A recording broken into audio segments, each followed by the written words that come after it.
I had always been a fan of the open road. There was something liberating about the solitude of a late-night drive, the hum of the engine, and the faint glow of the dashboard lights. But that night, as I set out on a desolate stretch of highway, I had no idea that my love for the open road would turn into a nightmare. The clock on the dashboard read 2:37 a.m. when I merged onto Highway 66. The moon hung low in the sky, casting eerie shadows across the asphalt. I'd been driving for hours, the monotony of the road a lullaby that threatened to pull me into a trance. As I navigated the winding road, a dense fog began to roll in. It crept in like a ghostly veil, reducing visibility to mere feet. I slowed down, gripping the steering wheel tightly as my heart quickened.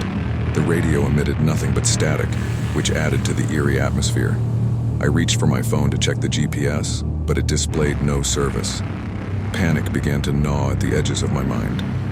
I couldn't remember ever being on this part of Highway 66 before, and I had no idea how to get back to the main road. I continued driving, hoping to find a sign or an intersection that would lead me out of this maze of darkness. The fog seemed to thicken, and the road became even more treacherous. My headlights revealed twisted, gnarled trees that looked like ancient sentinels guarding the secrets of the forest. That's when I saw it, a figure standing in the middle of the road. It was a silhouette, vaguely human, but something about it felt profoundly wrong. I slammed on the brakes, my heart pounding in my chest, and the tires screeched as I came to a halt. The figure didn't move. It just stood there, shrouded in the mist, like a statue carved from the night itself. My breath hitched in my throat, and I couldn't tear my eyes away from it.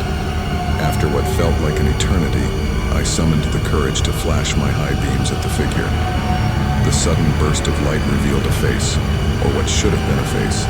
It was featureless, like a blank canvas, devoid of eyes, nose, or mouth. Terror washed over me as I realized this was no human being. I put the car in reverse and began to back away slowly, but the figure matched my every movement, gliding towards me without taking a step. Panic set in, and I slammed the car into drive, flooring the accelerator and swerving to the side of the road to pass the figure. As I sped past, I felt a cold, unnatural breeze sweep through the car. My hair stood on end, and my skin prickled with goosebumps. I glanced in the rearview mirror and saw that the figure had vanished. I continued down the foggy road, my hands trembling on the wheel. The encounter with the figure had shaken me to my core, but I couldn't stop.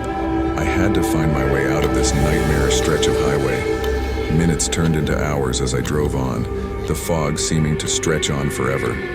My sense of time began to blur, and exhaustion settled in. I knew I couldn't keep going like this, but there was no place to pull over safely. Just when I thought I couldn't take it any longer, I saw a dim light in the distance. Hope surged through me as I approached what looked like a small gas station. The flickering neon sign read, "Midnight Oasis."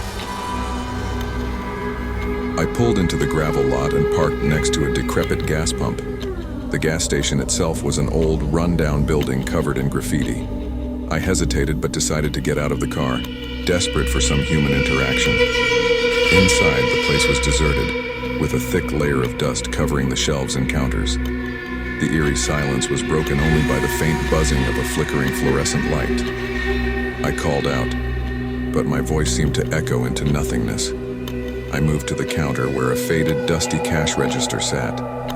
As I reached out to open it, a voice whispered from the shadows behind me, "Leaving so soon?" I spun around, my heart leaping into my throat, and there it was, the featureless figure, standing just inches away. My scream caught in my throat as it reached out a formless hand towards me. In a blind panic, I bolted for the door and sprinted to my car.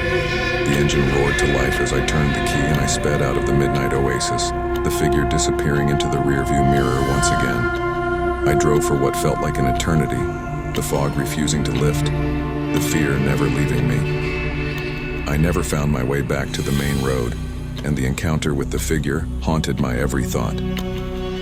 As dawn finally broke, I found myself on a deserted country road, the fog lifting at last. I pulled over to the side and took a deep, shuddering breath.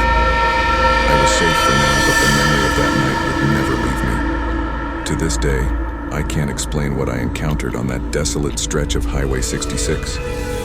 Some things are better left unexplained, hidden in the shadows of the night, forever haunting the open road.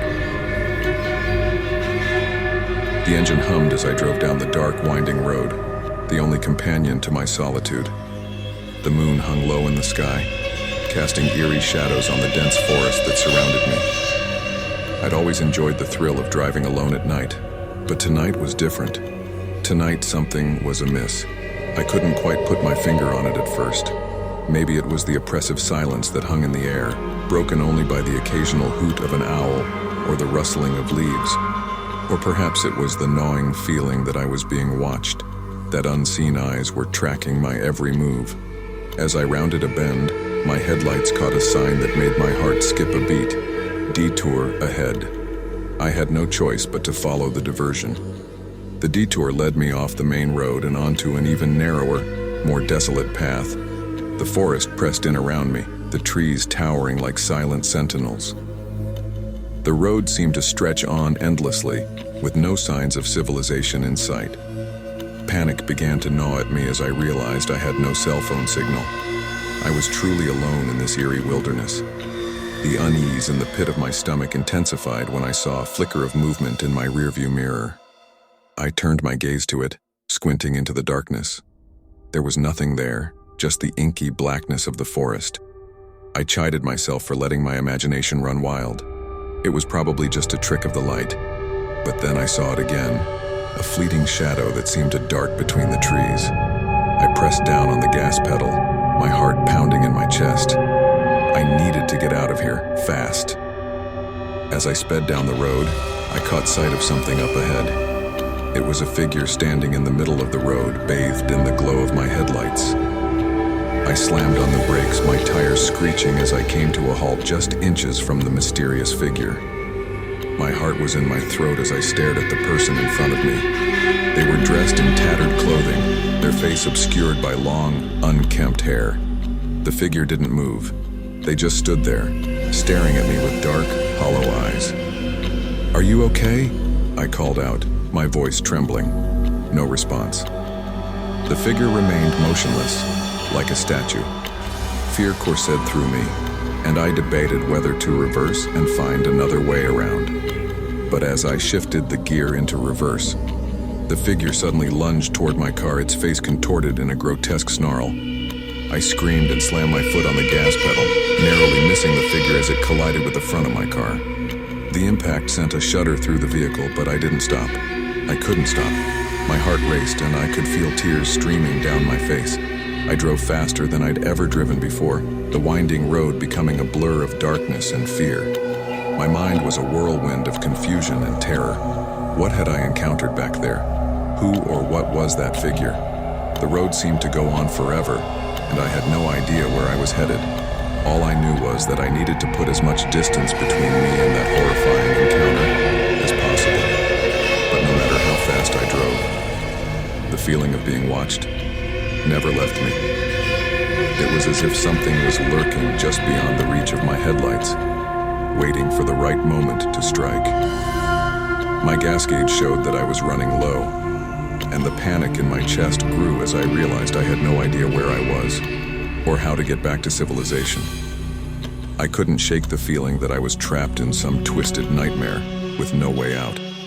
Then, just when I thought things couldn't get any worse, my headlights flickered and died, plunging me into complete darkness. I gripped the steering wheel, my knuckles turning white. I fumbled for my phone, hoping to use its flashlight to guide me, but it remained dead, with no signal and no battery left. I was alone, blind and stranded in the heart of this forsaken forest. The fear I felt was suffocating, and I could sense that I was no longer alone. The air grew thick with a sinister presence, and I could hear faint whispers, like the voices of the damned. Suddenly, the car's interior was bathed in an eerie, greenish glow. I looked out the windshield and gasped in horror. The figure from before was standing just outside the car, its eyes glowing with an otherworldly light. It was surrounded by a horde of equally ghastly figures, all dressed in rags and staring at me with hungry, malevolent eyes. I had stumbled upon something unspeakable, something beyond my comprehension. I was trapped in a nightmare with no way out. As the figures closed in on the car, their twisted faces contorted with hunger, I knew that I was about to become a part of their sinister world.